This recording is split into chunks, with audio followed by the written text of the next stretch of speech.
हरि विठोबार कुमारी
राम कृष्ण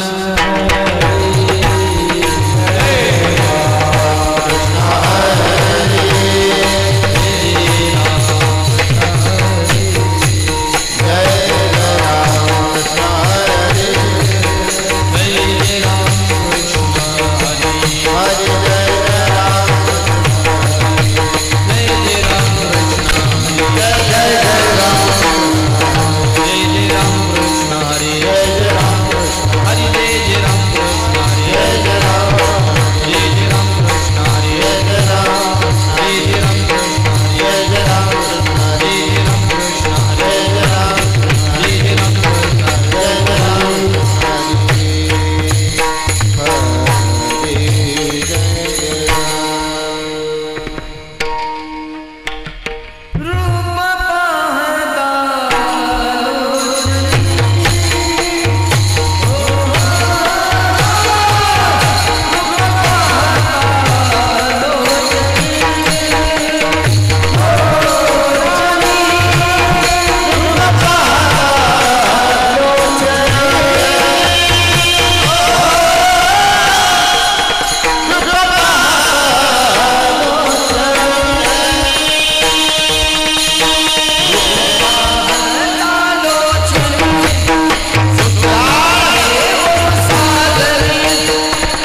संततोची जाना जगी दया क्षमा ज्याची अंगी दया क्षमा ज्याची अंगी दया क्षमा ज्याची अंगी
शुद्ध ज्ञान ज्यांचे मुखी शुद्ध ज्ञान ज्यांचे मुखी ये परमेश्वर शुद्ध ज्ञान मुखी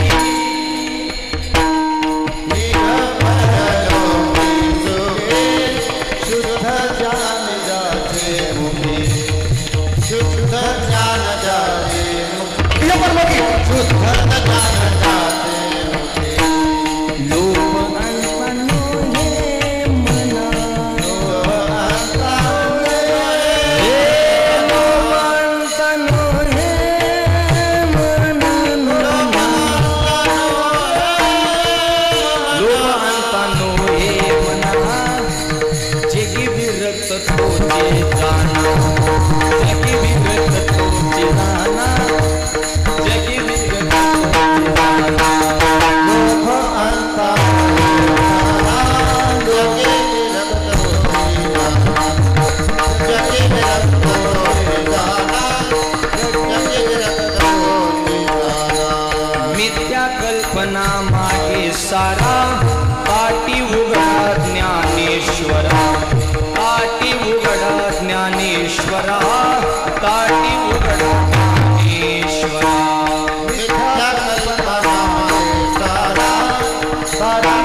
संत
विरत तुझे जाना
जगे तोची जगे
संत तोची जाना जगी दया क्षमा ज्याचे अंगी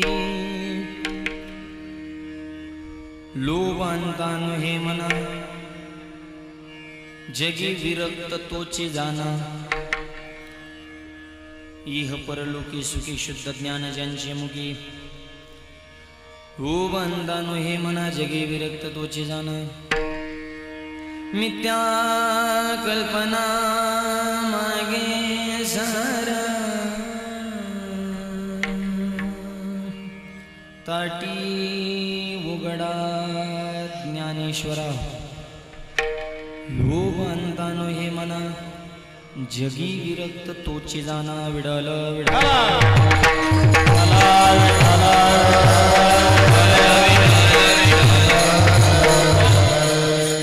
विडे तटे विमरत्यावर मुन्नरिकाय दातोन मुनिन्द्रे समागते तिष्ठन्नमानन्न कन्नं परब्रह्मलिंगं भजे पाण्डुरंग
परमेश्वरा करुणा करा दयाळा तुमचा अनुग्रह लादलो पावन झालो चराचरी नमो सद्गुरु तुका या ज्ञान दीपा नमो सद्गुरु सचितानंद रूपा नमो सद्गुरु भक्त कल्याण मूर्ती नमो सद्गुरु भास्करा पूर्णगिरी ब्रह्मचितकला संत मुक्ताबाई आजच्या अभंगातून संत कोणाला म्हणायचं याचं उत्तर देतात.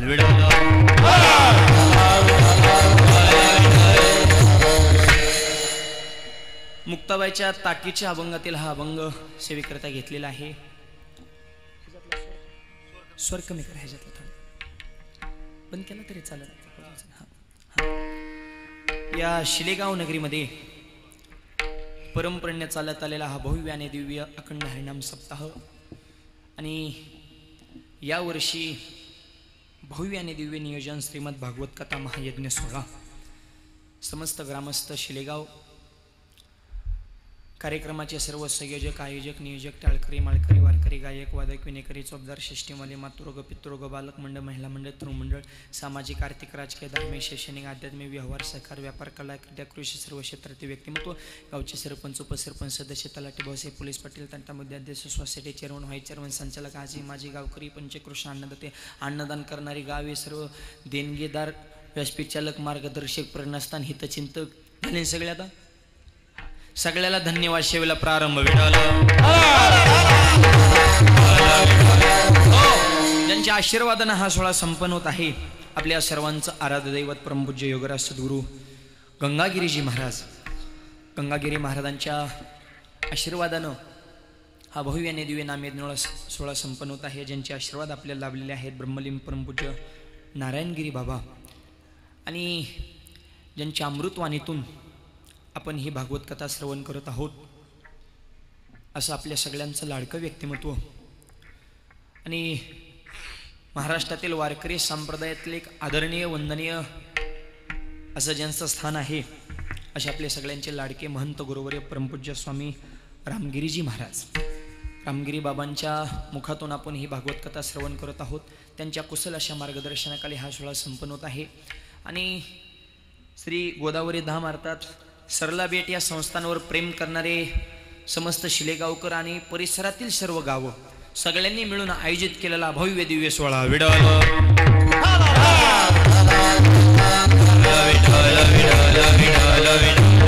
हो अत्यंत सुंदर कार्यक्रमाचं नियोजन आहे.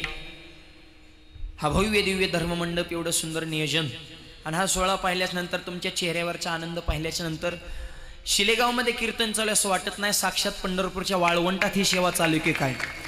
एवढं भव्य दिव्य नियोजन आणि या निमित्तानं सगळ्यांचं सहकार्य आहे म्हणून तर कार्यक्रमाला एवढं सुंदर स्वरूप प्राप्त झालेलं आहे. या कार्यक्रमाला साथ करण्यासाठी ज्यांची विशेष अशी उपस्थिती आहे म्हणजे मृदुंग महामेरू आमचे भरत महाराज पठाडे. शिलेगाव म्हणजे त्यांचा बालेकिल्ला आहे. हा शिलेगाव म्हणजे ते आता शिलेगावचे झाल्यासारखेच झाले ते मायबाप. हा दरवर्षी मायबाप एक हक्काचं गाव तसं माहेराला आल्यावर आनंद असतो तसं भरत महाराज नेहमी शिलेगावचं वर्णन करत असते आणि सगळे गावकरी मंडळी त्यांच्या विशेष प्रेम करतात.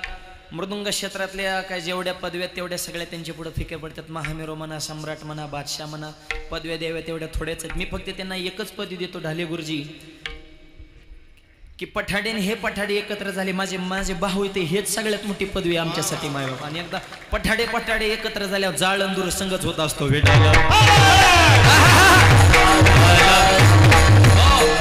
असे आमचे बंधुराज भरत महाराज पठाडे या गावकऱ्याने तर कार्यक्रमासंदर्भात माझ्याशी आग्रह घेतला. आमचे डॉक्टर साहेब असतील ही सर्वच मंडळी वेळोवेळी संपर्कामध्ये होते. धडाडीचे कार्यकर्ते आमचे डॉक्टर साहेब हे सगळीच मंडळी सगळ्यांचा नामोल्लेख करणे शक्य नाही.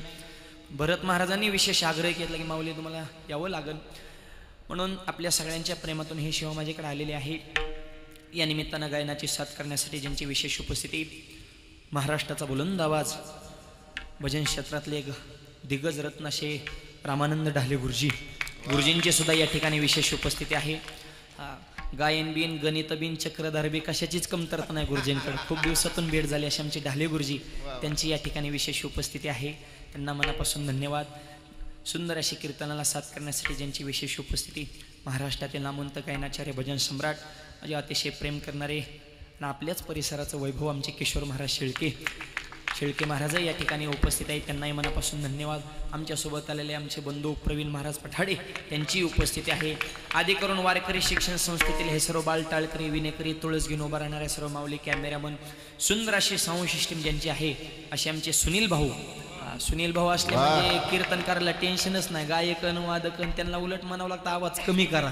असे आमचे सुनील भाऊ महाराष्ट्रातील अगदी टॉप 10चे साऊंड सिस्टीम आहे. सुनील भाऊंनाही मनापासून मी धन्यवाद देतो.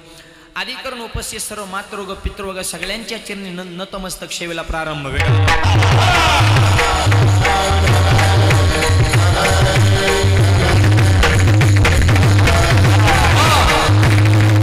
गंगागिरीजी महाराजांच्या आशीर्वादाने हा सोहळा संपन्न होत आहे. आणि फक्त आपल्या परिसराचंच नाही तर महाराष्ट्राचं एक आदरणीय वंदनीय असं असणारे हे संस्थान म्हणजे सरला बेट आहे. आणि गोदावरी धामवर सर्व जीवापाड प्रेम करणारे आपण सर्वजण मंडळी आहोत. गंगागिरी बाबा कुणाला म्हणायचं चित्त देऊ नाही का? 5 कर्मेंद्र 5 ज्ञानेंद्र नाकराव मन यांच्यावर ज्यांचा होता ताबा आणि योग या विषयाचा ज्यांनी शोधून काढला गाभा त्यांचं नाव योगीराज गंगागिरी बाबा.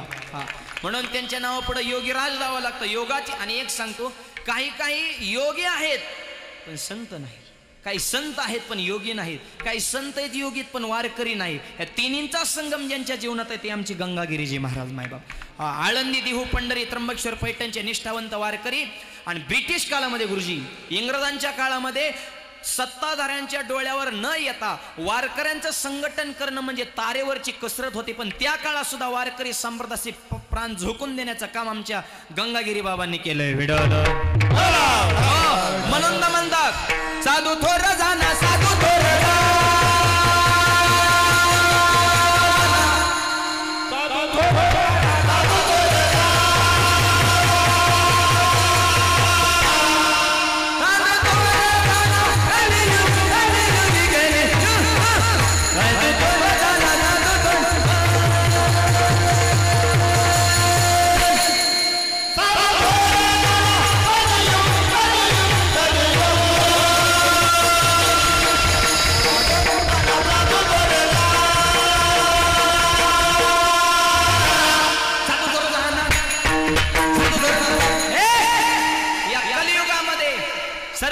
जर कोण असेल साधू थोर जाना साधू थोर जाना साधू थोर जाना कलियुगी. नामदेवराय एकदा सांगून कळलं असतं की 3-3दा सांगायची काय गरज आहे.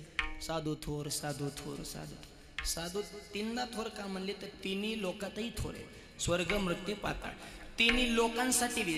कारण प्रकारात थोडा कमी प्रकारात ते 3 तुका म्हणे केले जन उत्तम मध्यम कनिष्ठ या सगळ्यांसाठी साधू थोर आहे. म्हणून साधू थोर जाना साधू थोर जाना साधू थोर जाना कलियुगी. आणि त्याच्या पुढचं सांगा 3दा साधू थोर असं का म्हणलं? लिलाव करण्याची पद्धत असते मायबाप. पुकार किती वेळा होतो? 3दा. तसं नामदेवराने मायबाप संतांच्या सभेमध्ये देवाच्या सभेमध्ये 4 वेळ 6 शास्त्र 18 पुराणांच्या समोर माझा लिलाव मांडला. म्हणले साधू थोर जाना 1. म्हणजे एखाद्याने जर एखाद्या वस्तूची 500 रुपये किंमत सांगितली, 500 रुपये 1, 500 रुपये 2, 500 रुपये 3 म्हणूस तर जर दुसरा नाही उठला आउट, लिलाव संपला. म्हणले त्याच्या पुढे जमत नाही. त्याच्या आधीच काय असेल ती. तसं नामदेवराने म्हणले माझं म्हणणं आहे. म्हणले साधू थोर जाना 1. आहे का कुणाचं म्हणणं? वेद शास्त्र पुराण द्यायचंय का कुणाला चॅलेंज? नको रे म्हणले साधूच थोर आहे. साधू थोर जाना 2.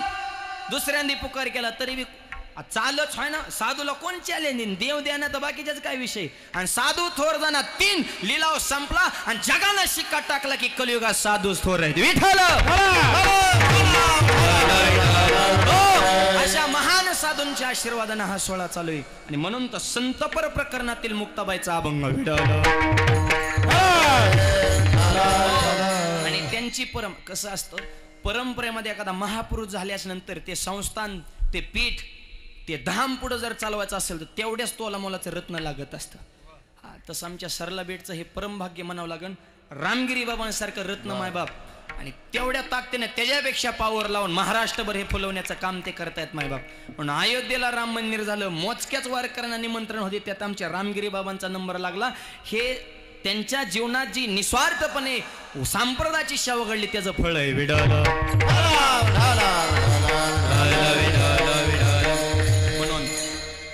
ताटीच्या अभंगातून मुक्ताबाई संत कोणाला म्हणायचं सांगतात. संत तोचे जाना जगी, दया क्षमा ज्याची अंगी. हा अभंग ताटीच्या अभंगातला बहीण भावाच्या प्रेमाचा सिद्धांत सांगणार आहे. मुक्ताबाईनं हा अभंग जरी ज्ञानोबांना उद्देशून सांगितला असेल तरी त्या अभंगाचं सार आपल्यासाठीच आहे बरं का. जशी भगवंताने गीता अर्जुनाला सांगितली पण जगासाठी सांगितली ना, अर्जुन फक्त निमित्त आहे, तसं अभंग जरी माऊलीला उद्देशून असेल तरी तो सर्व समाजासाठी विडल. मग मुक्ताबाईवर अशी वेळ का आली की ज्ञानोबांना समजून सांगावं लागलं की संत कोणाला म्हणायचं. असा प्रसंग कस काय घडला मुक्ताबाईच्या जीवनामध्ये, तर त्याचं उत्तर आहे का निवृत्ती दादा सोपन काका मुक्ताबाई ज्ञानोबा आहे.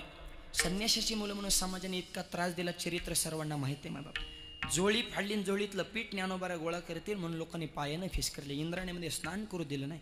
आणि माऊलींच्या अंतकरणाला वाईट वाटलं, रे ह्यांचं कल्याण करण्यासाठी मी अवतार घेतला आणि ह्यांनी मला इतका त्रास द्यावा. आता किती जरी असलं तरी मानवी देह मायबाप, अंतकरणामध्ये दुःख झालं, क्लेश झाला, ताटीचा दरवाजा बंद केला आणि म्हणले आता आत्मचिंतन करावं लागेल की आता ह्याच्या पुढची पायरी काय टाकावं लागेल. एवढं समाजासाठी करून जर एवढा त्रास असेल, ताटीचा दरवाजा करून बंद करून ज्ञानोबा ध्यानस्थ बसलेले. निवृत्ती दादा आले ऐकत नाही, सोपन काका आले ऐकत नाही, आमची चिमुकली मुक्ताबाई पुरले. दादा योग्यांची माऊली, साधकाचे मायबाप, ज्ञानाचे ईश्वर महाविष्णूचा अवतार, तुमच्या ज्ञावाला, तुमच्या कर्तृत्वाला, तुमच्या नेतृत्वाला हे कृत्य शोभत नाही. बहिणीवर खरं प्रेम असल तुम्ही बाहेर यावं लागल. आणि दादा तुम्ही फक्त वारकरी नाही, तुम्ही संत आहात आणि संत त्यांनाच म्हणायचं अभंगाच्या पहिल्या चरणात. तोची जाना जगी,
मुक्ताबाने सांगितलं कोण संत आहेत. संत तोचे जाना जगी, एकाच वाक्यात तुकडा पडून टाकला, दया क्षमा ज्याची अंगी. कारण हे सांगाव का लागलं, संतांच्या घरात जन्माला आला म्हणजे संत होत नाही बरं का. संतांचे आप्त नव्हती ते संत. संतांच्या गावात जन्माला म्हणजे संत ना, त्याचं गावन घरण कुटुंबन कुळण काहीच संबंध नाही. इथं लक्षणच लागणार विठ्ठल. दया क्षमा आहे का, तर संताच्या यादीत नंबर. संत तोचे जाना जगी, दया क्षमा ज्याची अंगी. हे का सांगावं लागलं? अहो संत विलय वाढायला लागले व सध्याच्या काळात. ओरिजिनल संत दबायला दोन्ही दिसत ती सारखीन वर मजा आणि तो पारकी. खपक्या गंधन टपाऱ्या माळ घातल्या म्हणजे सज्जन होत असतो का? माळ घालून बी बांध करणारे काही कमीत का? नाही, त्याला गुणच लागतात. आणि ते गुण मुक्ताबानी डायरेक्ट कोण आणि कुणाला म्हणायचं? संत कोण? दया क्षमा ज्याची अंगी, ज्याच्या अंतःकरणामध्ये दया क्षमा आहे ते खरे संत आहे. तुम्ही म्हणता आतापर्यंत आम्ही बऱ्याच ठिकाणी प्रमाण ऐकले, तिथं दया क्षमेला जोडून शांती शब्द आला आणि इथं दोनच शब्द कसं काय टाकले? दया क्षमा ज्याची अंगी. तर त्याचं उत्तर असं आहे, दया ही पहिली पायरी, क्षमा ही दुसरी पायरी.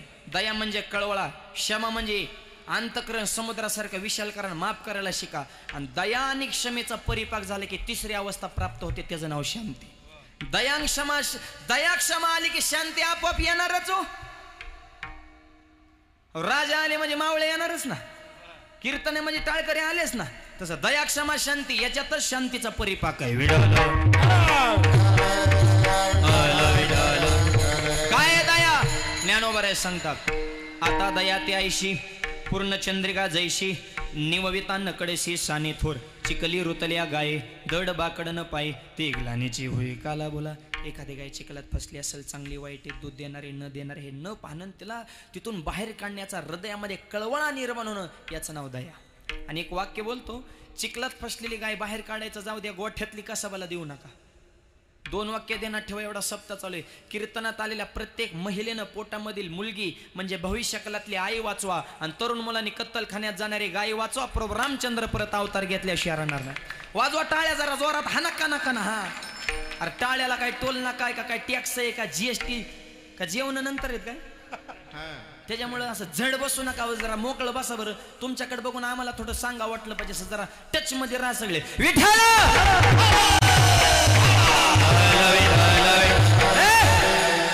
दया म्हणजे कळवळा, दुसऱ्याचं दुःख बघून अंतःकरणाचं पाणी पाणी झालं पाहिजे, त्याचं नाव दया. आपल्याला मजा वाटते, दुसऱ्याचं वाटोळ झाले, आपल्याकडे दया का? आणि क्षमेचा ना आपला तर काय कवा संबंधच नाही, गाठभेटच होत नाही. माफ करणं हा विषय सध्या राहिलाच नाही. खुन्नस ही पोरं सोरं सुद्धा जरा डोकी जागे, तेव्हा मला असं म्हणलं ना, बघू नको, लय झपकी होती आणि तुला घ्यायला बघतो रे. मूर्खवानी करू नका, जरा माफ करायला शिका, अंतःकरण विशाल ठेवा. रोज टीव्हीला बघतोय गोळीबार होते ते. अहो दया क्षमा शांतीच राहिली नाही. माणूस थोडं काय झालं तर रागन फाना काढायचा, बाह्या मागं सारायच्या, मला असं म्हणला आणि तसं म्हणला. गोळीबार होते ती महाराष्ट्राची परंपरा आहे का? बैठकीत चालता चालता माणसं संपायला लागली, काय अवघड विषय ना सगळा. का तर दया क्षमाच माणसाकडे राहिली नाही. विठ्ठल क्षमा. आणि तुकोबाऱ्या म्हणतात, क्षमा शस्त्र जया नराची हाती. क्षमा नावाचं शस्त्र ज्याच्या हातात आहे, तुकोबाऱ्या म्हणजे ते काळाला सुद्धा नागवतात. विडल हो, किती क्षमा तुकोबाऱ्यांच्या जीवनात ऐका. तुकोबाऱ्यांचं भजन चालू होतं, आणि कसं असतं, संत जरी असले तरी सगळीच मान्यता देतील अशी नाही. निमे विरोधात असतेच, कुणाच्या बी आमच्या सकट ह्याच्यातून कुणीच चुकणार नाही. विरोधक सुद्धा पाहिजेच हो, आणि निंदा सुद्धा झाली पाहिजे. आणि निंदा उशिकी होते जो जिंदा होते. हे मेलेल्या माणसाची कोण निंदा करतो? आपल्या महागा जर आपलं नाव निघत असेल तर समजायचं आता शिक आपण रेंज मध्ये आलोय. कारण मूर्खाला चर्चेत गेला, लोकाला टाइम नाही. विडल रोडला गतिरोधक आणि माणसाला विरोधक पाहिजेच. तुकोबारे संत काय सगळेच मान्यता देत नव्हते. त्यांच्या भजनावर बी बऱ्याच जणांचा आक्षेप, काय म्हणले 500 लाखाच्या जहागीरदारी गेली, 400 एकर जमीन घालेली बसली, आता विठ्ठल विठ्ठल करीत. तरी तुकोबाऱ्यांचं भजन चालूच आहे. आणि एक जण असा रागावला तुकोबाऱ्यांच्या बाबतीत असं बोलला, म्हणलं हे तुकोबारे काय भजन करता, सगळं वडिलांचं कमवलेलं घाल. ही तुकोबार आहेत ना, ही तुकोबार आहे म्हणजे निवळ भोपळा आहे, भोपळा. आता आपल्याला जर भोपळा म्हणाला असता, आपण हणून मोकळा केला असता. मला भोपळा म्हणतो काय? तुकोबाने डायरेक्ट त्याचं दर्शनच घेतलं हो. जो भोपळा म्हणलाय त्याचं दया क्षमा ज्याचे अंगे हे सांगतोय, दर्शनच घेतलं. हे बघितलं जिजाबाईना. महाराज ती व्यक्ती तुम्हाला भोपळा म्हणाली तरी तुम्ही त्याचं दर्शन घेता काय? व्यवहार नावाची गोष्ट तुमच्याकडे आहे? आवले ग बस, तुला त्याच्यातलं वर्म कळणार नाही. अगं भोपळा म्हणाले म्हणूनच पाया पडलो. हे काय साधी पदवी का काय? म्हणे भोपळा म्हणणं काय लय चांगलंय का? अगं आवले, भोपळा स्वतः पोहतो आणि दुसऱ्याला पावायला शिकवतो. तसं मी माझ्या साधनेवर स्वतः तर तरणारच आहे, पण माझ्या अभंगाच्या जोरावर हिथून पुढचे हजारो वर्ष माझे लाखो वारकरी सुद्धा तरणार आहेत. याचं नाव क्षमा विठ्ठल.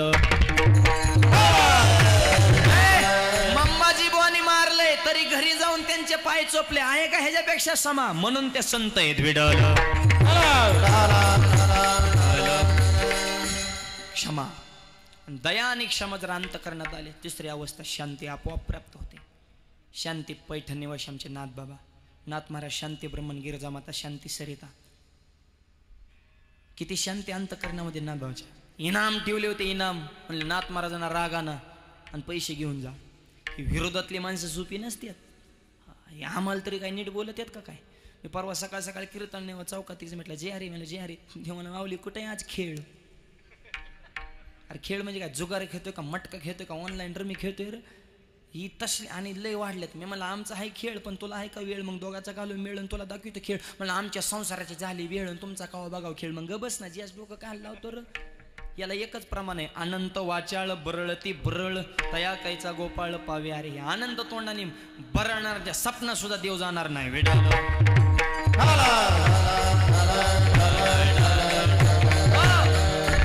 विरोधक इनाम, नाथ महाराजांना राग जेवानी 500 रुपये घेऊन जा. त्या काळातले बरं का. एक जणाला गरज होती, मुलीचं लग्न होतं, मला आणतोच राग. नाथबाबांची पूजा चालू. संत कोणाला म्हणायचं हे सांगतोय. संत तोचे जाना जगे, दया क्षमा ज्याचे अंगी. किती क्षमा, किती दया, किती शांती. चप्पल घालून माणूस देवघरात गेला, नाथबाबांना राग नाही आला, त्याची चप्पल काढून बाजूला ठेवली, आवाज थोडा वाढवायचा, आणि ताटामध्ये पाय ठेवले, पाय धुतले, गंधाक्षदा पूजन, फुलं वाहिले, हार घातला, गंध लावला. ते मला मी केलं काय, झालं काय? दादा माझ्याकडे बरेच मंडळी येतात, पण चप्पल उंबरट्याच्या बाहेर काढून येतात, पण तुमचं माझ्या इतकं प्रेम आहे की तुम्ही चप्पल काढण्याचं सुद्धा विसरलात. देहभान विसरून तुम्ही माझ्यावर प्रेम करताय. निमलवाक झालं तिथं. पण म्हणलं पुढं 500 दिसायचं बाबा. म्हणलं आता काय करावं बा. पण म्हणलं जाऊन द्या, पण अजून एकदा प्रयत्नच करू राग आणण्यासाठी. जेवण करायला बसले नाथ बाबा आणि तो सदग्रहस्थ. सद म्हणायला बघा आपण सद म्हणतोय, तो तसा सदग्रहस्थ फक्त ग्रहस्थ म्हणा त्याला. आणि पुरणपोळीचा स्वयंपाक. नाथ महाराजांच्या घरी रोज पोळी व्हायची बरं का. नाथ महाराजांच्या घरची गिरजा मातेने केलेली पोळी अशी होती, पोळी जर गुळवणीत टाकली जाग्या विकरायची. ओरिजिनल पोळी त्याला म्हणायचं, तिने असं गुळवणीत दुधात समर्पण केलं पाहिजे, ती इरगळूनच गेली पाहिजे, ती ओरिजिनल पोळी. हा आम्ही एका गावात जेव्हा गेलो, आमच्या संघाच्या अंगठा तुटला पण पोळी तुटली ना. अरे काय लभरची का काय, इतकी कुठं जड पोळी असते, लय जड असते. तो काय काय मावल्या स्वयंपाकाला. एकाच कुकर मध्ये 3 प्रकार करतात, खाली जळकेवाडी, मध्ये करपेवाडी, वर कोरडेवाडी. हा नाहीच जमत, शेवटपर्यंत मेळ लागत नाही. नवीन पोरींचा स्वयंपाकाचा तर विषयच राहिला नाही ना आता, कारण शिक्षणासाठी बाहेर आईचा लाड मारण्यात, त्याच्यामुळे अवघड झालंय माझ्या. गिरजा मातेची पोळी ओरिजिनल. बसले जेवायला, आईसाहेब पोळी वाढण्यासाठी आल्या. नाथबाबांना राग यावं म्हणून तो माणूस गिरजा मातेच्या खांद्यावर बसला. नाथबाबांना राग आला नाही. गिरजा बाळ खांद्यावर आहे बरं का, हळूच पडन, व्यवस्थित सांभाळ कर. गिरजा माता म्हणतात, स्वामी मला आपल्या हरिपंडिताला सांभाळायची सवय, तसा माझा हा दुसरा हरिपंडितच आहे, मी कसा पडून देईन. तुम्ही अजिबात काळजी करू नका. यालाच म्हणायचं संत तोचे जाना जगी, दया क्षमा ज्याचे अंगी. आणि दया क्षमामध्ये शांतीचा परिपाक आहे. दया क्षमा शांती तेथे देवाची वस्ती. किंवा क्षमा दया शांती बाण अभंग हाती. आणि तेच खरे संत आहेत.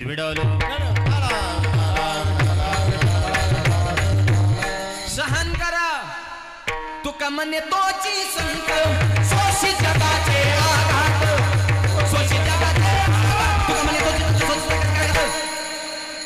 तुका म्हणे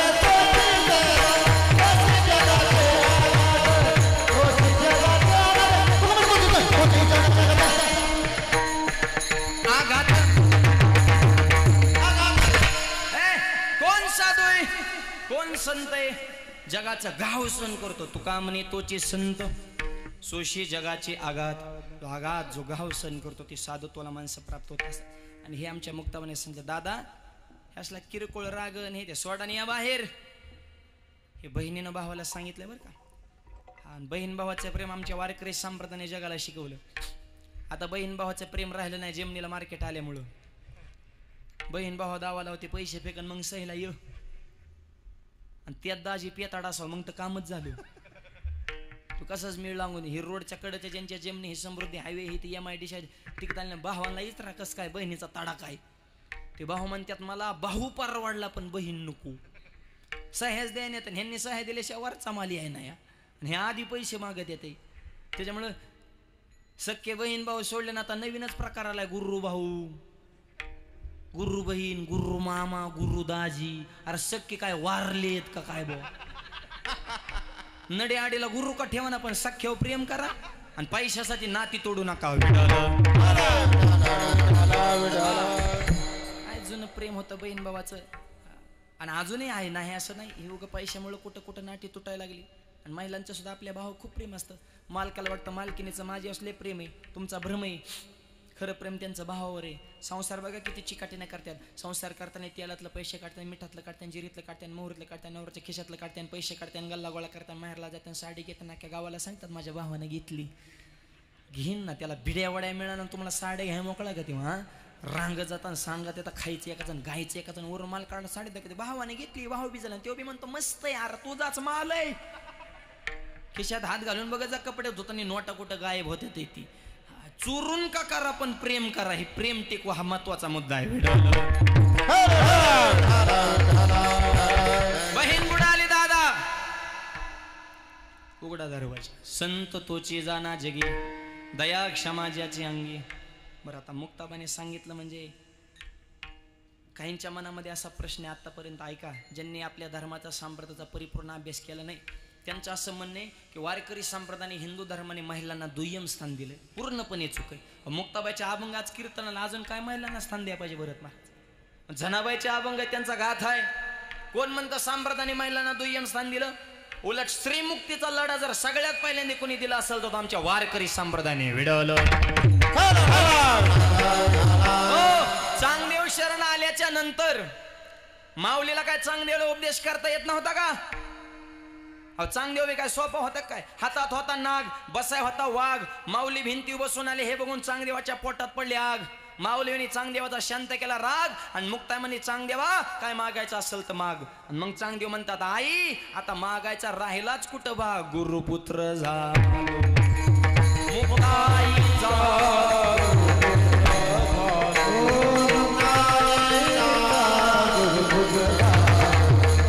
मुक्ताईचा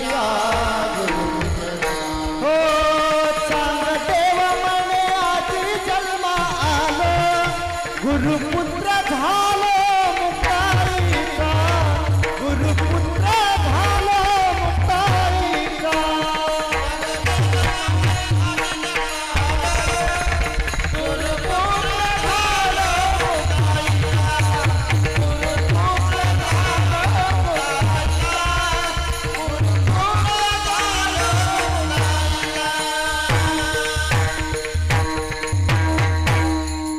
चांगदेव म्हणे आज जन्म आलो गुरुपुत्र झालो मुक्ताईचा खऱ्या अर्थानं माझा आज जन्म झाला नाही साहेब तुम्ही माझ्या आया ज्ञानोबांना उपदेश करता आला असता पण ज्ञानोबाने सांगितलं मुक्ताबाई तुम्ही पुढं व्हा तुमच्या प्रकारचे केस आहे म्हणले हे मी नाही डोकं लावीत करा तुम्ही चांगदेवाचं काम गुरुपुत्र झालो मुक्ताईचा माऊलीला स्वतःला बी करता आलं असतं ना पण महिलांना असं मुक्ताबाईला पुढे केलं अहो द्या सोडून आपल्या हिंदू धर्मातले आपल्या वेदातले ऋचाच बघा मातृदेव भव पितृदेव अगोदर मातृ नंतर आता मातृ म्हणजे आई म्हणजे स्त्री शक्ती कुठं दुय्यम स्थान आहे तुकोबारा सुद्धा म्हणजे कुळी कन्या नंतर अगोदर कन्या धन्य माता पिता अगोदर माता नंतर आणि अमेरिकेत विवेकानंद गेले त्यावेळेस 5 शब्दात ते जे जग जिंकलं ते शब्द आहे का my sisters and brothers of America पहिला शब्द माय सिस्टर्स सिस्टर्स म्हणजे माझ्या बहिणींनो आता बहीण ही स्त्री शक्तीच आहे का ना अगोदर बहिणींनो नंतर भावांनो याचा अर्थ असा आहे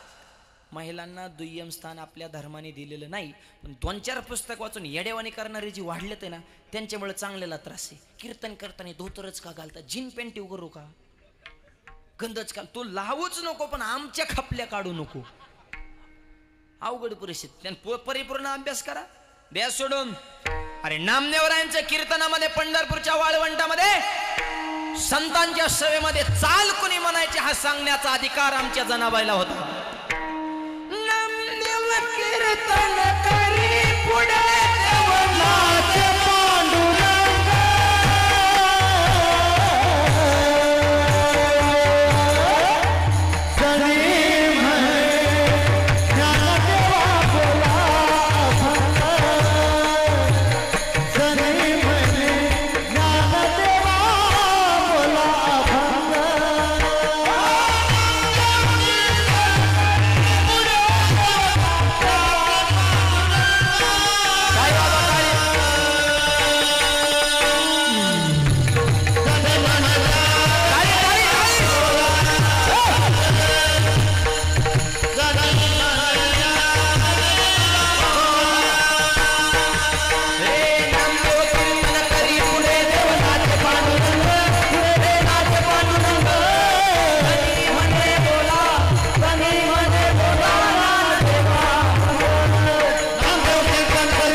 सोपन काका, गोरोबा काका, सावता महाराज, कबीर जे वजनदार संत मंडळी पुढे बसून आहेत. पण चाल कोणी म्हणायची सांगण्याचा अधिकार कोणाचा आहे? जनाबाईचा. जनाबाई स्त्री शक्तीचा आहे ना. कोण म्हणतं दुय्यम स्थान दिलंय? एवढा मोठा अधिकार आमच्या जनाबाईचा होता. त्याच्यामुळे एक वाक्य सांगतो. या सगळ्या मुक्ताबाईचाच अभंग आज म्हणून स्त्री शक्तीचा आपला विषय निघाला. स्त्रियांना सन्मान देणं ही खरी नवरात्री. आणि सध्या मुलामध्ये मुलीमध्ये ही जी भेद करण्याची जी पद्धतीने ही सोडून द्या. मग आपण नुसतं संत चरित्रातून शिकलो काय? मग मुलापेक्षा मुलगी बरी प्रकाश देते दोन्ही घरी. दोन्ही कुळाचा उद्धार करते ती मुलगी. आणि एकाच कुळाचा उद्धार, ती बी पोरग नीट निघलं तर नाही तर बुटानेच हाणते ती बापाला. उद्धारण भिद्धार करते ती. ही चित्रित असतात पोरं. मुलगी बापाची इज्जत जपते पण आपल्याला किंमत नाही. घरात पाहून आलं जर दूध नसलं आणि मुलीला जर दूध आणायला लावलं, पैसे मुठीत दाबतीन, फुलपत्र महाग धरतीन, मागच्या दरवाजात दूध आणते, चहा पाजून पाहुणा रिटर्न आईला टेन्शन नाही. मुलीची क्वालिटी. पोराला लावा दूध नाही ते तांब्या ठोकला टाकतं. तांब्या पाहुणा पुन्हा हाडं दूध आणा निघालो. बेंजेतला खुळखुळा वाज येतो का काय? धस काटा तुला काय अक्कल पिकर आहे? बोहाबाटाच कसा करतो रे तू? हा असली गायवानी बोर असते इथं. नाही झुंबार ना झुंबार. शाळा भरली. बापाने विचारलं, ताई तुला किती वय लागतं? पप्पा मला 7 वया ना. पैसे कमी असेल तर 6चा ना. एका वयाचा 2 भाग करते, 20 भाग होते. पण काळजी करू नका. मुलीची क्वालिटी किती प्रेम आहे बोलण्यात. बापाने पोराला विचार, बापा इकडे तुला किती वय आणायचं? मला आणा 22 का? शेळा पेटवायची काय? 22 वयाचा काय करतो रे तू? पुढून तर काय लिहित नाही तू. मागून सुरू करतो अभ्यास. मागच्या पानावर ह्याची नावं काढ, त्याचे. तुझा अभ्यास कोणत्या कंपनीचा बघ तो मागून सुरू होतो. असली मुलं आहेत. आणि मुलगी इज्जत जाते पण किंमत नाही. म्हणून एक वाक्य सांगतो. हा भव्य दिव्य नामयज्ञ सोहळ्याचं एक वाक्य लक्षात ठेवा. मुलीला जगू द्या मुलाच्या समान, वाचवा मुलीचा प्राण. मुलगीचा आहे भारतीय संस्कृतीची शान. अरे मुलगीच ठेवते आईबाबाच्या कष्टाची जाण. म्हणून मुलीच्याच पोटी जन्मातील श्रीकृष्ण भगवान. देव येईल पण अगोदर माता आली पाहिजे. विडवलं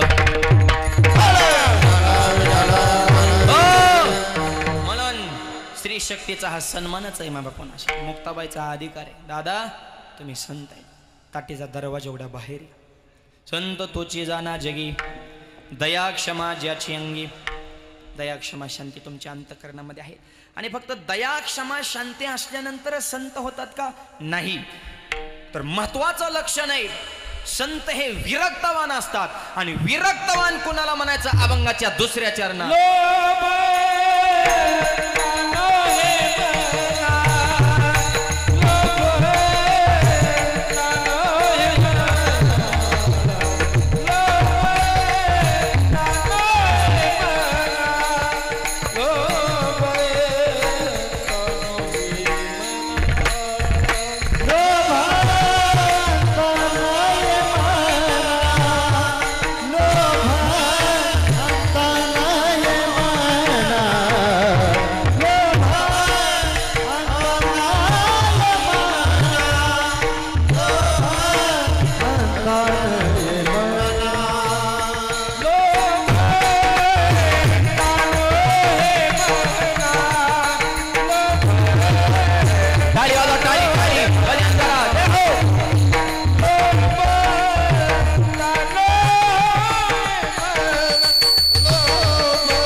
आणखी एक महत्वाचं लक्षण सांगितलं.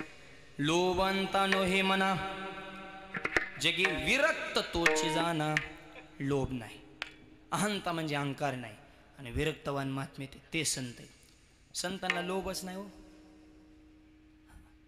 कसलाच लोभ नाही. आता ऐका, नामदेवरांचे वडील दामाजी पंत आणि समाज हा शिंपी समाजासमोर कापडाचा व्यवहार करायचे.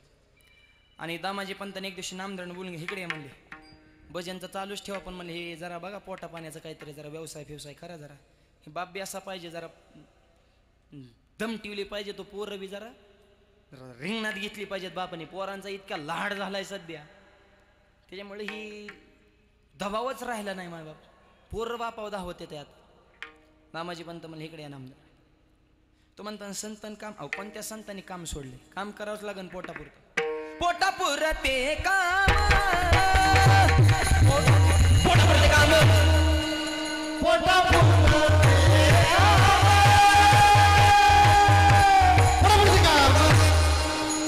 परी अगत्य तो राम, परी अगत्य तो राम. पोटापुरते काम परी अगत्य तो राम, कारण हे जी करी.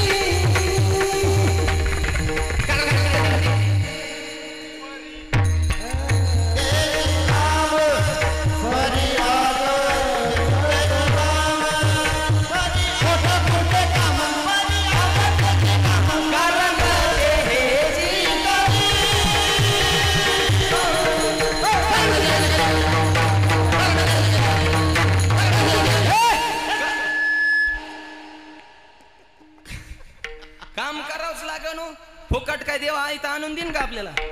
घाम गाळावं लागन, कष्ट करावं लागन. पोटापुरते काम परी अगत्य तो राम. काम करा, पण कामामध्ये काम काही म्हणा राम राम. नामदेवराय म्हणे करतो बा कापडा, लोभ नाही ह्याच्यावर सांगतो बरं का. लोभ आणताना हे म्हणा, संतांना लोभच नाही. ठीक आहे, कापडाचे गठोडे घेतलं डोक्यावर, गेले मंगळवेड्याला बाजारात. आणि नामदेवराय दुकान पुढं कापड मांडलेले. नामदेवरायांचं भजन चालू, गोविंद गोविंद मना लागली या छंद. रात्र न कळे दिवस न कळे, अंगी खेळे दैवत हे रंगला या रंगी. तुका विठ्ठल सर्वांगी. अखंड भजन, गोविंद गोविंद मना लागली या छंद. आता विचार करा, पुढं माल ठेवलाय, दुकानदारच जर देहावर उदास असेल, कोण गिऱ्हाईक येईन बुवा? आणि त्यांची अवस्था तशीच होती. नामदेवरांची कापड ऐकताना अवस्था कशी होती? असो ऐसा कोटे, ऐसा कोटे आठवचे नाही. असो ऐसा कोटे, ऐसा कोटे आठवचे नाही.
बसणारे म्हणते का धावत येते बो?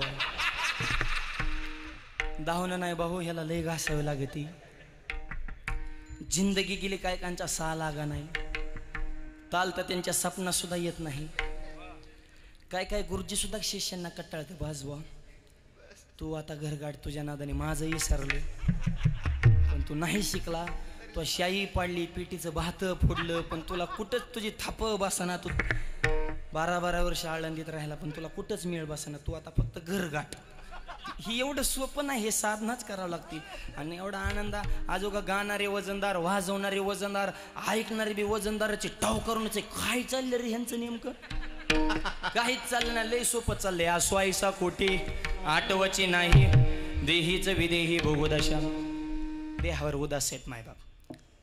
कोण गिरायकीन आणि भक्त त्यांनाच म्हणायचं, भक्तायचे जाणाचे देही उदास, भक्तायचे जाणाचे देही उदास, भक्तायचे जाणाचे देही उदास,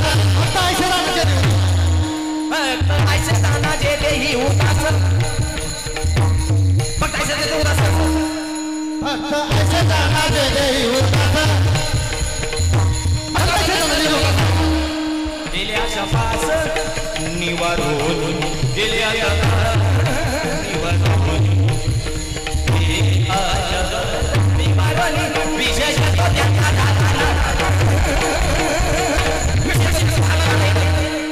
गेल्या शपास निवारून, गेल्या शपास निवारून, गेल्या शपास निवारून,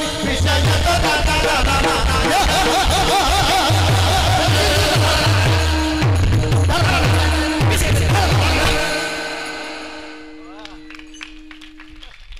बंदुकीतून गोळी निसटल्या गोळीवारच होत असतो.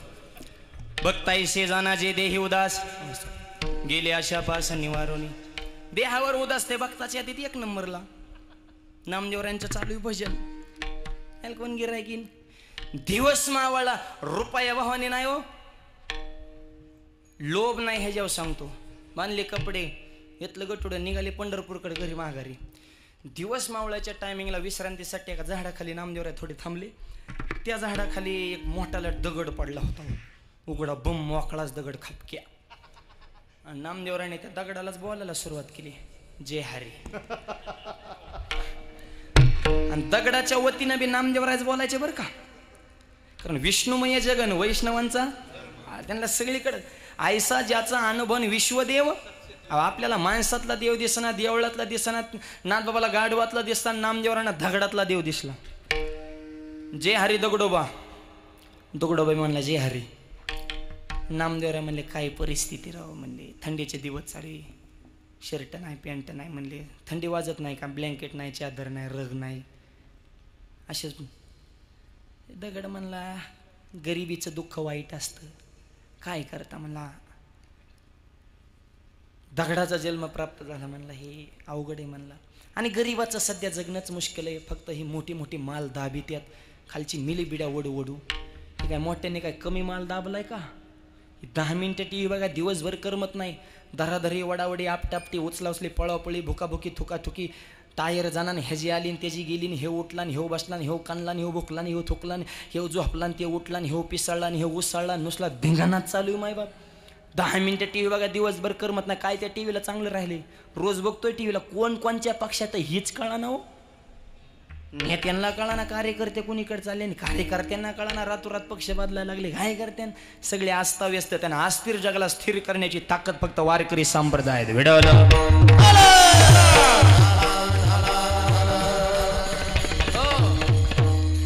दगड म्हणला काय ना, हाय असंच बरं आहे म्हणला, गरीबाचं अवघड असतं. ह्याचे कपडे काय आले म्हणले, आम्हाला मी देतो तुम्हाला कपडे. कोण म्हणले, नामदेवराय. सगळं गठोडं सोडलं आणि त्याचे जीव हाय फाय सगळे कपडे त्या दगडाला गुंडाळले. म्हणले थंड वाजत असेल तर राहू दे. आणि दगड मला माझ्याकडे पैसे नाहीत म्हणा, द्या आता 8 दिवसांनी. आणि 8 दिवसांनी पैसे द्यायचे. जामीन कोण म्हणले, शेजारचा दगड धोंडोबा. नाव विमानानेच बरं का, दगडोबा आणि धोंडोबा. आणि संध्याकाळी आले घरी, दामाजी पंत म्हणले कापड म्हणले इकली, पैसे 8 दिवसांनी, जामीन आई धोंडोबा म्हणले. दामाजी पंताला काय माहिती कसला धोंडोबा कोण दगड आहे काय, त्यांना वाटलं खरंच ओरिजिनल इकली काय नको. ठीक आहे, 8 दिवस दामाजी पंत काय बोलले नाही. पण 9व्या दिवशी नामदेव म्हणले इकडे या, पैसे गेले, कापडाचा आम्ही नाही, जामीन कोण आहे तेव गायब आहे, तेव फोन उचले नाही. नाहीतरी जामीन ऐन टायमाला गायबच होते. ती तरी काय करते ना, आगाव आले होते, जातीत निघून मोबाईल बंद करून. जामीन कोण आहे त्याला माझ्याकडे घेऊन यावं लागेल. गेले नामदेवराय त्या दगडापाशी. आता जी कपडे गुंडाळले होते ती लोकांनी चोरून नेली. लोक ठेवीत असतात का? म्हणजे कपडे गेले, पैसे नाही, दगड बा मोकळाच. पैसे द्या. दगड म्हणले पैसेच कुठे आहे आमच्याकडे. जामीन कोणी म्हणले शेजार. त्या जामिनाला सांगितलं तुला माझ्या वडिलांपर्यंत यावं लागलं, तू जामीन आहे. तो बी मोठा दगड होता. लुटळीत लुटळीत लुटळीत नामदेवरांनी आणला आणि देवघरात कोंडला जामीन. पण ऐका, नामदेवरायांसारख्या महात्म्याचा हात त्या दगडाला लागला. तो दगड सोन्याचा झाला, सुवर्ण दगड सोन्याचा झाला. घरात कोंडून ठेवला होता. दामाजी पंत आले, कुठेही जामीन म्हणले कोंडला आहे. उघडा दरवाजा उघडला, लख प्रकाश, डोळे चमकले. दामाजी पंत म्हणले अयो हेव जामीन आहे का काय? मग राहून द्या. नामदेवराय म्हणले ठेवाय आणला नाही, पैसे आले की मोकळा करावं लागेल. आता अख्ख्या गावात चर्चा झाली की दगड सोन्याचा झाला. ज्याच्या रानातला तो दगड होता त्याला कळाला आपल्या रानातली दगड सोन्याची होती. आता त्यो कुठे दम काढत असतो, त्यो दोथराचा खोसा धरून माझ्या रानातली दगड चोरीला. नामदेवराय म्हणले चोरा चोरीचा प्रश्न नाही, माझे गुतलेत 1000 द्या घेऊन जा तुमचा तुम्ही जामीन. त्यो म्हणला व्यवहार परवाड्याजोग आहे. एकराव घ्यायची गुंठ्या विकायची म्हणला. मस्तपैकी घेऊ म्हणला. शेतकरी बी अडचणीत आहे, जरा वरून दाब टाकू, कमी पैशात घेऊ, येणे प्लॉट करू, मस्तपैकी विकू. व्यवहारिक डोकं ते म्हणला परवडते. 10,000 घेऊन म्हणले जामीन. आता ही मरणाचं पापी. भरत महाराज ह्याचा हात दगडाला लागला, दगड ओरिजिनल झाला, जसा होता तसा. म्हणा अयो आता काय करू? नामदेवराय म्हणले आता काहीच करू नको, त्याला गण लाव, हार घालन, घरात येऊन पूजा कर, माझे पैसे आले, विषय संपला. मला सिद्धांत काय सांगायचा, अख्खा दगड सोन्याचा झाला, पण नामदेवराने स्वतःसाठी ठेवला का हो? का ठेवला नाही? लोभांता नो हे मना, लोभच नाही हो. अहंता या शब्दाचा अर्थ त्यांना अहंकार नाही. आणि आपण तर अहंकारने सगळं आपलं वाटोळ केलं ना. मग थोडं काय आलं की माणूस गुंड्यात उडीतही. म्हणून नम्रता ठेवा. नम्र झाला होता तेने कोंडलेले आनंदा. लहानपण देगा देवा मुंगी साखरेचा रवा. मुंगी होऊन साखर खायची. 2-4 मुंग्या एकत्र बसले. एक मुंगी म्हणे मला दिल्लीला जायचे. दुसऱ्या मुंगीने खनकुन कानाखाली म्हणले ग बस. हातरून बघून पाय सर आपलं बजेट किती, आपण बोलतो किती, उच्चले जीव लावले झपक काय म्हणले जाईन का मुंगी दिल्लीला? नाही. पण तीच मुंगी जर दिल्लीला जाणाऱ्या माणसाच्या शर्टावर चढली, ऐ शिलेगावातून एखादा दिल्लीला चाला आणि गुपचूप त्याच्या खिशात जाऊन बसले. नॉनस्टॉप त्याने दिल्ली गाठली. तिकीट नाही, बुकिंग नाही, पासपोर्ट नाही, चेकिंग नाही. आणि तिथे गेल्या त्या मुंगीने शिलेगाव मधल्या मुंगीला व्हिडिओ कॉल केला. ही म्हणली पुरावा. न्यू पार्लमेंट इन दिल्ली म्हणली. दिल्लीत आले, मोदी साहेब येणार आहे 2 मिनिटात, व्हिडिओ कॉलवर तुला दाखवते. म्हणली होय ग तू दिल्लीला कस काय गेली ग? मग दिल्लीची मुंगी म्हणली दिल्लीला यायला 2 गोष्टी गरजेच्या. पहिली गोष्ट मी लहान झाली आणि दुसरी गोष्ट हात मोठ्याचा धरला. कळते का? बघा आणखी थोडं पुढून सांगतो. ज्याला परमार्थात मोठं व्हायचं त्याने विकार सोडा म्हणजे लहान व्हा. आणि गंगागिरी महाराजांचा हात धरा. मोक्षरूपी दिल्ली तुम्हाला भेटल्याशिवाय राहणार नाही. मायबा याच्यासाठी वाकावं लागते. महापुरे जाडे जाते ते तेल वाळे वाचते. संतांकडे अहंकार नाही, नम्रता आहे. नम्र झाला होता तिने गोंडलेले आनंदा. लोभांदानो हे म्हणा जगी विरक्त वैराग्यवान. वैराग्य बोलायचं सोपे, करायचं अवघड. आणि अलिप्तता, कशाचाच मोह नाही, याचं नाव वैराग्य आहे. ना असे विरक्तवान महात्मे तसे तुम्ही ज्ञानोबा आहात. आणि तरी समाजाविषयी राग धरता, बाजूला सारा. विनंती करते म्हणून तुम्ही लोभांदानो हे मना जगी विरक्त तोची जाणा. राहिलेल्या 2 चरणाचा भावार्थ उर्वरित मोजक्या वेळेमध्ये पाहू. हातानं टाळी, मुखानं नाम. सगळ्यांनी एकदा मोठ्या प्रेमाने भजन करायचे. विठोबा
थांबा फक्त टा टा टा टा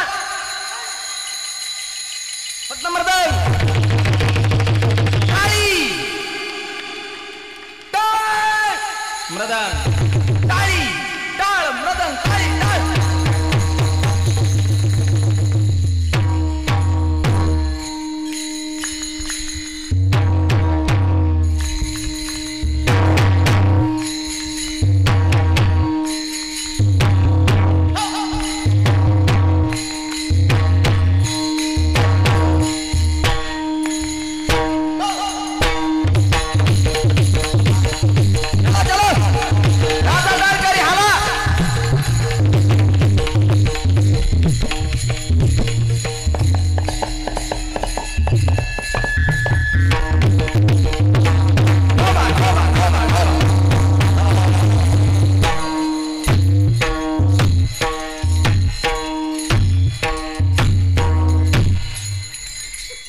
ओके संत तोचे जाना जगे दया क्षमा ज्याची अंगे लोभ आणता न हे मना जगे विरक्त तोचे जाना विरक्तवान माते. आणि एवढं समाजाविषयी तुमचं अंतकरण कोमल असून हे ताटीचा दरवाजा बंद करणं हे आवडत नाही आम्हाला, अशी मुक्ताबाईने आपल्या दादाला उपदेश केला. आणि जगाला सुखी करण्यासाठी तुम्ही आलेला आहात, पण जगाला सुखी करण्यासाठी अगोदर आपण तर सुखी पाहिजे ना. आणि या जगामध्ये तीच माणसं सुखी, इह परलोकी सुखी शुद्ध ज्ञान ज्यांचे मुखी, ज्यांच्या मुखामध्ये शुद्ध ज्ञान आहे ते खऱ्या अर्थानं सुखी आहेत, इह लोकात आणि परलोकात बी. मग शुद्ध ज्ञान म्हणजे काय? ज्ञानोबऱ्यांची ज्ञानेश्वरी म्हणजे शुद्ध ज्ञान आहे, तुकोबऱ्यांचा गाथा म्हणजे शुद्ध ज्ञान आहे. आणि त्या गाथ्याचं ज्ञानेश्वरीचं चिंतन आपल्या जीवनामध्ये जर आलं तर आपण सुखी होणार. विडवलं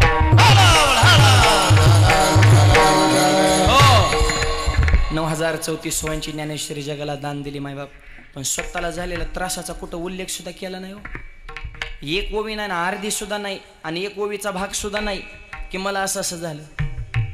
आणि आता माणूस 30 पानाचं पुस्तक लिहितो आणि त्याच्यातली 20 पानं स्वतःच कणतो.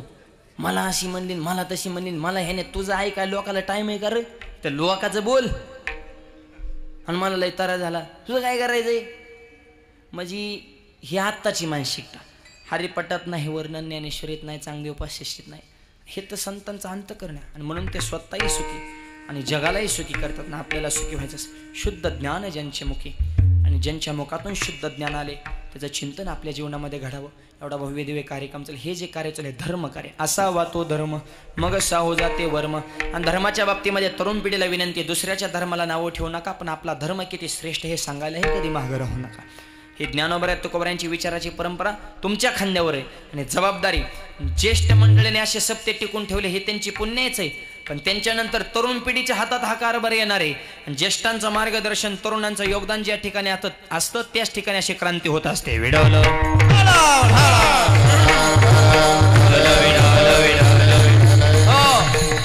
परमार्थ. आज बघा ना, गायक तरुण, वादक तरुण, टाळकरी तरुण, महाराज तरुण, सप्त्याचे संयोजक सुद्धा सगळे तरुण, आणि परमार्थ तरुणांचा आहे. तरुणाभाग्यवंत नटे हरी कीर्तन परमार्थ तरुणपणात कर. तरुण पिढीला विनंती, धर्म संस्कृती आचार विचार, आणि 2 वाक्य लक्षात ठेवा. मुला आणि मुली शाळा शिका, नोकरी करा, पैसा कमाईश करा, पण 2 वाक्याला कधी तडा जाऊन देऊ नका. लक्ष्मीसारख्या आईच्या डोळ्यामध्ये पाणी येईल असं वर्तन कधी करू नका, आणि भगवंतासारख्या बापाची मान समाजामध्ये खाली येईल असं पाऊल कधी टाकू नका. आपल्या संस्कृतीला किंमतीने टिकवायची जबाबदारी तुमच्यावर आहे. भारतासारखी संस्कृती शब्दच कसा आहे, भारत माते की माता हा शब्द दुसऱ्या देशापुढे आहे का? असं कधी ऐकलं का? चीन मावशी, अमेरिका आत्या, लंडन दिदी, जपान काका, रशिया मामा, आफ्रिका दाजी नाही. पण भारत माते की जय. आई म्हणतो आपल्या देशाला पवित्र विचाराची माणसं नाही का? सैन्य कसं असावं चीनकडून शिकावं, तंत्रज्ञान कसं जपानकडून शिकावं, धूर्तपणा कसा अमेरिकेकडून शिकावा, कपटीपणा कसा इंग्लंडकडून शिकावा, सोनं कसं काढायचं आफ्रिकेकडून शिकावं, तेल कसं काढायचं सौदी अरेबियाकडून शिकावं, संस्कृती कसं समाजा भारताकडून शिकावी. भारतासारखी संस्कृती, भारताचं नाक म्हणजे महाराष्ट्र आहे, आणि महाराष्ट्र ज्यांनी घडवला छत्रपती शिवाजी महाराज. राजांवर ज्यांनी संस्कार केले त्या राष्ट्रमाता राजमाता जिजाबाई साहेब. कसे घडलेत राजे? माझी जाऊने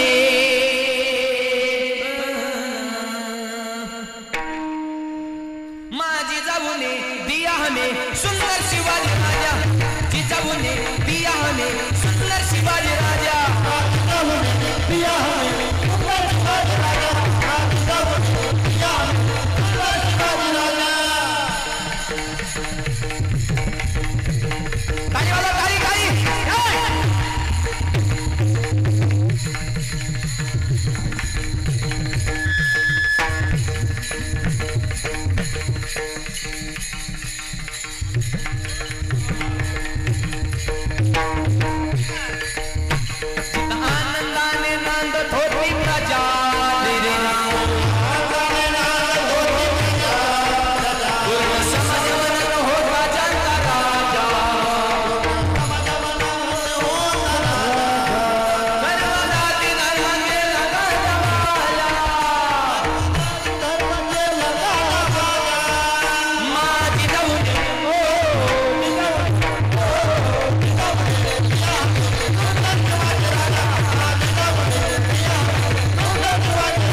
अशा वजनदार राष्ट्रातल्या आपण माणसं आहेत आणि छत्रपती घडवण्याची जबाबदारी तुमच्यावर, मुलांवर चांगले संस्कार घडवा म्हणून आता शिवजयंती आली 5-6 दिवस, सगळीकडे वातावरण सुरू झालं जगात भारी. 19 फेब्रुवारी विचाराची जयंती करा तर त्यांना खरा आनंद.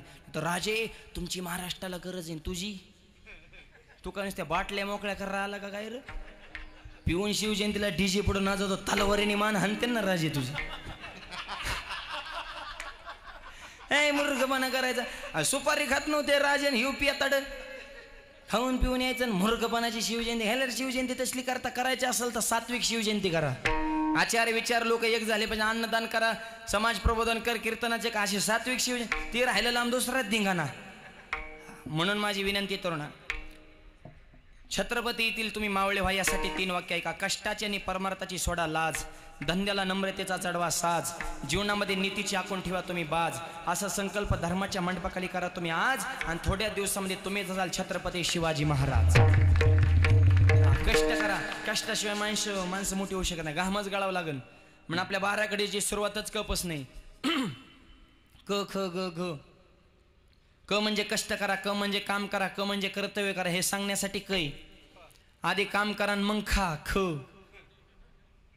क ख पण खायचं त्याच्यातलंच खा,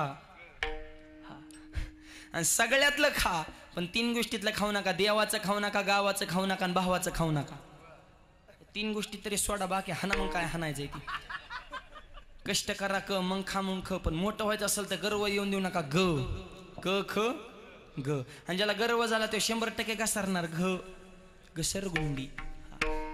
आणि घसराचं नसेल, जगात क्रांती करायची असेल तर कधीच कोणाचा चमचा होऊ नका. च आई चमच्याला इच्छित असतो, ज्याच्यात राहतो त्यालाच मोकळा करतो. हळूहळू करत ते ध्यानात येत नाही. चमचे तोंडावता लय खास बोलतात. वा वा वा वा वा. तुमच्यासारखं व्यक्तिमत्व तालुक्यात नाही. तोंडावर पुढे गेल्या भंगार येते, त्याने तर गावचं वाटोळ केलं. ही चमचे तोंडावर गोळ फेकायचा, मागं काड्या करायच्या. ही चमच्यापासून समजा. आणि जो आयुष्यात कधी कोणाचा चमचा झाला नाही तो जिंदगीत एकदा तरी छत्रपती नक्कीच होणार. म्हणून छ कोणाचे चमचे आदिलशाही, कुतुबशाही, मुघलशाही, छत्रपती म्हणजे आपली एकच शाही, त्याचं नाव शिवशाही. स्वराज्य निर्माण केलं. आणि ज्याला छत्रपती व्हायचे त्याने कधीच कोणावर जळू नका. ज माणसाने मळका असावं पण जळका नसावं. सध्या नवीन रोग आलाय, जळका रोग. इकडं आलाय का? हा सगळीकडेच येते. पहिल्या आणले फॉर्ममध्ये रोग आहे बरं का देऊ. त्याचे लक्षणं सांगा. पोटात दुखणे, मळमळ होणे, करमत नसणे, डोकं जड येणे, उदासी भरणे, दुसऱ्याची प्रगती बघून जर आपल्या पोटात दुखत असं समजायचं ह्या रोगाची बाधा आपल्याला झाली. अशा लक्षणं सांगितल्यावर औषध बी सांगावं लागेल ना.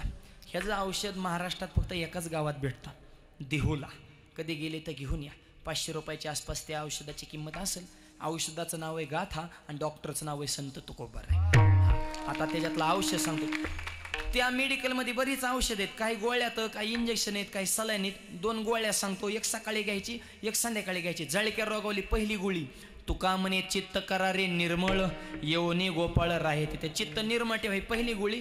आणि संध्याकाळी अजून एक डोस घ्यायचा झोपायच्या आधी. मोकळे मन रसाळ वाणी याच गुणीस. मन मोकळं ठेवा आणि चित्त निर्मळ ठेवा. जळाजळीचं कामच होणार नाही ना.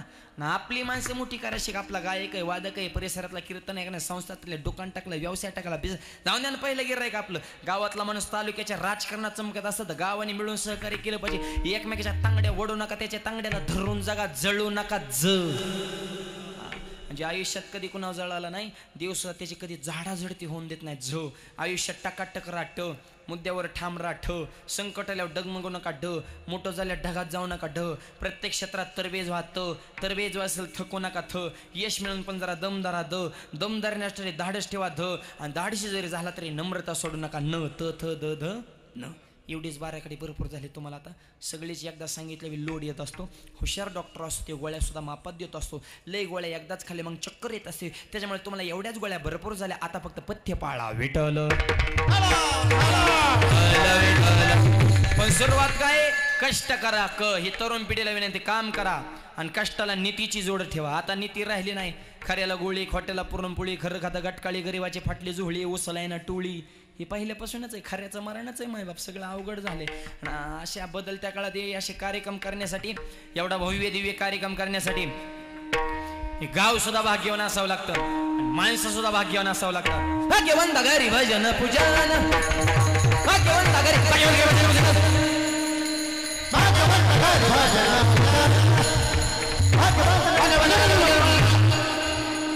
भाग्यवंता घरी भाग्यवंता घरी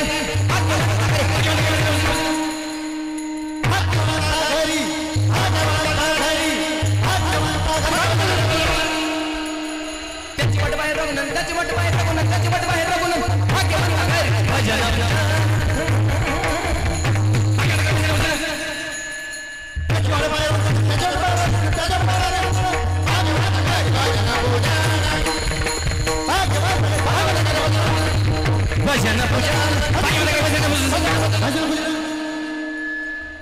त्याला भाग्यवान माणसं असावं लागतं शिलेगाव सारखी तर एवढा भव्य दिव्य कार्यक्रम होत असतो माय बाप. आणि कसं असतं ज्या कुटुंबात की त्या कुटुंबात गावात वजन आणि ज्या गावात की त्या गावाचं तालुक्यात वजन. तुमच्या शिलेगावमध्ये की आहे एवढा सप्ताह केला तर सध्या नगर जिल्ह्यात चर्चा चालू सप्ताह करा तर शिलेगावने केला तसा करा. एकीचं प्रतीक आहे माय बाप. अशीच एकी आवादी ठेवा आणि हे खरं धर्माचं रक्षण आहे. आणि म्हणून भागवत कथा आपण बाबांच्या मुखातून श्रवण करतोय. आपल्या जीवनामध्ये परिवर्तन व्हावं अशी तत्व आपल्या जीवनामध्ये. म्हणून अहंकार करू नका, लोभ ठेवू नका, विरक्तवान व्हा, दया क्षमा शांती संतांच्या मुखातून शुद्ध ज्ञान आपल्या जीवनामध्ये ठेवा. 3 चरण झाले तरी माऊली बाहेरच येत नाहीत. मग मुक्ताबाईने विनंती केली, दादा तुम्हाला झालेली ही जी कल्पना आहे ना ही मिथ्या कल्पना आहे. जरा जगाचा विचार करा. आपण अवतार कशासाठी घेतलेला आणि ही मिथ्या कल्पना बाजूला सारा ताटीचा दरवाजा उघडून बाहेर या अभंगाच्या शेवटच्या कल्पना माझे सारा कल्पना माझे सारा कल्पना माझे सारा कल्पना माझे सारा मिथ्या कल्पना माझे सारा मिथ्या कल्पना माझे सारा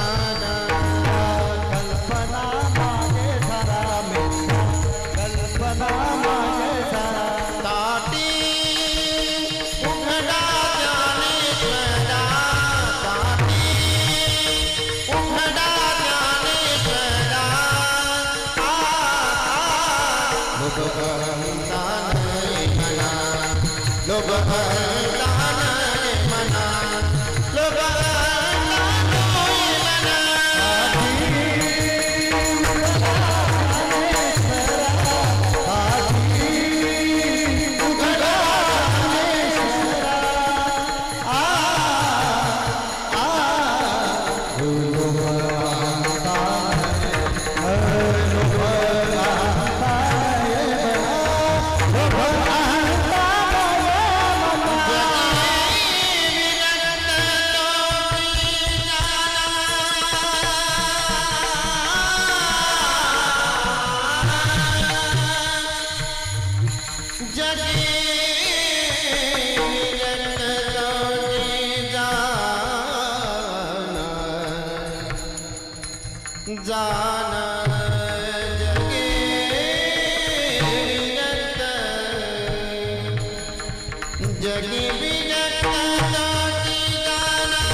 गप गप मपनी गप मग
महाराजांच्या शेवटच्या चरणामध्ये मुक्ताबाई सांगतात,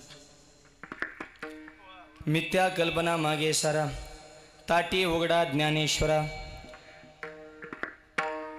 असा 11 अभंगाचा उपदेश केला. हा चौथा आहे बरं का, 11 पैकी 4 नंबरचा अभंग. आणि 11 अभंगाचा उपदेश केल्याच्या नंतर ज्ञानोबा ताटीचा दरवाजा उघडून बाहेर आले. असा अभंगाचा भावार्थ इको थोडा कमी मोजक्या वेळेमध्ये तुमच्या पुढे मांडण्याचा प्रयत्न केलेला आहे. सुंदर कार्यक्रमाचं नियोजन, अत्यंत भव्य दिव्य हा सोहळा आपल्या सगळ्यांच्या सहकार्यानं परिपूर्ण होत आहे. या निमित्तानं उपस्थित सर्व रती महारथी मंडळी सगळ्यांचे मनपूर्वक आभार. सुंदर अशी ब्रह्मज्ञान निर्माण करण्याची ताकद ज्यांच्या वाजवण्यामध्ये आहे, ज्यांच्या गाण्यामध्ये आहे, असे आमचे भरत महाराज असतील, ढाले गुरुजी असतील, आमचे किशोर महाराज, प्रवीण भाऊ, सर्वच मंडळीने सुंदर साथ केली. एकदा आमच्या गायक वादक मंडळींसाठी जोरदार टाळ्या वाजवा सगळ्यांनी. ही महाराष्ट्रातील सर्व दिग्गज मंडळी, आपल्या गावावर प्रेम येण्याचे महाराजांच्या तारखा वर्ष बुक करावं लागतात, तसे आमचे भरत महाराज गुरुजी हे सर्वच मंडळी असं वेटिंगवर आहे महाराष्ट्र यांच्यासाठी. आणि आपल्या गावामध्ये अत्यंत घरच्यासारखं हे त्यांचं असणारं जिव्हाळ्याचे संबंध आहेत. या निमित्तानं सर्व संयोजक मंडळी सगळ्यांचे मनपूर्वक आभार. माझे गुरुवर्य, माझे वडील, परमपूजा आदरणीय वंदनीय भाऊ, वडिलांच्या चरणी सेवा समर्पित. तुमच्या सगळ्यांच्या आशीर्वादानं कर्जतमध्ये आपल्या जिल्ह्यात आहे, आपण एकाच जिल्ह्यातली माणसे, तुम्ही इकडे आम्ही तिकडे, कर्जतमध्ये भव्य दिव्य ज्ञानोबा तुकोबारायांचं मंदिर बांधलेलं आहे. कधी आले त्या परिसरात नक्की आश्रमाला भेट देण्यासाठी या. अत्यंत सुंदर मंदिर, 61 फूट उंच मंदिराचा कळस, अष्टकोनी गाभारा, ज्ञानोबा तुकोबारायांची तेजपुंज मूर्ती. मंदिराच्या समोर शिवाजी महाराज, संभाजी महाराज, विवेकानंदांचे पुतळे आहेत. हजारो झाडेत, अगदी नंदनवनात आले आणि वाटतं एवढं भव्य संस्थान. भगवंताच्या आशीर्वादानं, तुमच्या सगळ्यांच्या प्रेमानं कमी कालावधीत भगवंतांनी माझ्याकडून परिपूर्ण करून घेतलं. हे तुमच्या सगळ्यांचे आशीर्वाद. पुढच्याच महिन्यामध्ये 20 मार्च ते 23 मार्चच्या दरम्यान 4 दिवसाचा भव्य दिव्य कीर्तन महोत्सव, मंदिराचा 5वा वर्धापन दिन सोहळा संपन्न आहे. असंच भव्य नियोजन असतं. ज्यांना ज्यांना शक्य होईल त्यांनी 20 ते 23च्या दरम्यान एक दिवस नक्की सदेच्या भेट देण्यासाठी या. आमचे भरत महाराज 4 दिवस त्या ठिकाणी असतात, त्यांच्या घरचाच कार्यक्रम येतो. आणि सर्वच मंडळी सगळ्यांचे मनपूर्वक आभार. सुंदर साऊंड सिस्टीम आमचे जे अंबिका साऊंडशी आमचे सुनील भाऊंनाही मनापासून धन्यवाद देतो. वाणीला पूर्णविराम. पुढचं नियोजन संयोजक मंडळी सांगतील, कृपया 2 मिनिटं कुणी उठायचं नाही. ज्ञानेश्वर माऊली तुकाराम तुकाराम तुकाराम